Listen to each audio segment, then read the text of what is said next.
आज हमारे देश में शिक्षित युवा नौकरी की तलाश में दर दर भटक रहा है। सरकारी नौकरियों में लाखों पद खाली पड़े हैं, लेकिन भर्ती नहीं हो रही। निजी क्षेत्र में भी नौकरियों की संख्या घटती जा रही है। उधर देश की शीर्ष 1% अमीरों के पास 40% से अधिक संपत्ति है, जबकि करोड़ों लोग 2 वक्त की रोटी के लिए संघर्ष कर रहे हैं। धन्यवाद अध्यक्ष जी। आज मैं 2025 के वित्त विधेयक पर अपने विचार रखने के लिए खड़ी हूँ। सरकार इस बजट को जन कल्याणकारी बता रही है, लेकिन क्या ये वास्तव में गरीबों, किसानों, श्रमिकों और मध्यम वर्ग के हितों की रक्षा करता है? क्या ये युवाओं को रोजगार देगा? क्या महंगाई में राहत देगा? लगातार हम पढ़ते आ रहे हैं कि भारत की जीडीपी पिछले 10 वर्षों में दोगुनी हो गई है और हम जापान और जर्मनी को पीछे छोड़ते हुए 27 तक दुनिया की तीसरी सबसे बड़ी अर्थव्यवस्था बनने के ओर अग्रसर है। लेकिन यह उपलब्धि तब फीकी पड़ जाती है जब हम प्रति व्यक्ति जीडीपी के आंकड़ों को देखते हैं, जिसमें भारत विश्व स्तर पर 100 से अधिक देशों से पीछे है।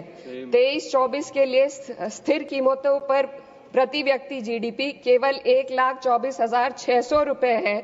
ये कोई आश्चर्य की बात नहीं कि सरकार इस डेटा पर बात करने से बचती है, क्योंकि वे ये नहीं समझा सकते कि पूरे देश की जीवन स्तर में वृद्धि क्यों नहीं हो रही। वे ये नहीं बता सकते कि देश में इतनी गहरी आय असमानता क्यों बनी हुई है और आम नागरिकों को आवश्यक सेवाओं तक पहुंचने में इतनी कठिनाइयां क्यों होती हैं।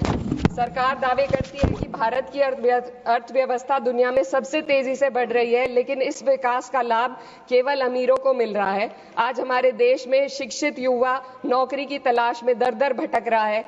सरकारी नौकरियों में लाखों पद खाली पड़े हैं, लेकिन भर्ती नहीं हो रही। निजी क्षेत्र में भी नौकरियों की संख्या घटती जा रही है। उधर देश की शीर्ष 1% अमीरों के पास 40% से अधिक संपत्ति है, जबकि करोड़ों लोग 2 वक्त की रोटी के लिए संघर्ष कर रहे हैं। यह आर्थिक असमानता लगातार बढ़ रही है क्योंकि सरकार की नीतियां बड़े उद्योगपतियों को फायदा पहुंचाने के लिए बनाई जा रही है, जबकि गरीबों और मध्यम वर्ग को महंगाई और टैक्स के बोझ तले दाबा जा रहा है। जब यह सरकार सत्ता में आई थी तब $1 लगभग 60 रुपए के बराबर था और आज 83 तक पहुंच गया है। Sir 2 minute. रुपए की इस गिरावट का सीधा असर आम जनता पर पड़ता है। इस सरकार की मौजूदा वित्तीय नीतियां पूरी तरीके से अमीरों के पक्ष में झुकी हुई है।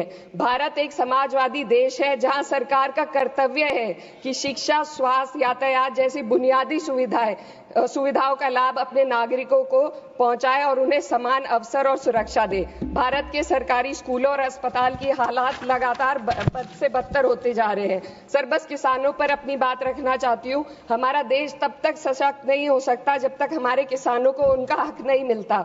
2023-24 में भारत की 46% श्रमिक आबादी कृषि क्षेत्र में कार्यरत थी, फिर भी इस क्षेत्र को नजरअंदाज किया जा रहा है। सरकार किसानों की आय दुगनी करने का वादा करती है, लेकिन असलियत यह है कि खेती की लागत बढ़ रही है, जबकि किसानों की आमदनी स्थिर बनी हुई है। ट्रैक्टर और हार्वेस्टिंग मशीनों पर 12% जीएसटी में। सर 1 मिनट, सर किसानों का मुद्दा है, बस 1 मिनट सर, खत्म कर ले। हार्वेस्टिंग मशीनों पर 12% जीएसटी से किसानों को परेशानी और बढ़ रही है। यदि सरकार इस बोझ को कम कर दे तो खेती में फायदा होगा। साथ ही साथ प्रधानमंत्री किसान सम्मान निधि के तहत जो मिलने वाली राशि है उसको बढ़ाकर 6,000 से 12,000 कर दे तो किसानों की आय में फायदा होगा। चैनल समाधान 24 को सब्सक्राइब करें।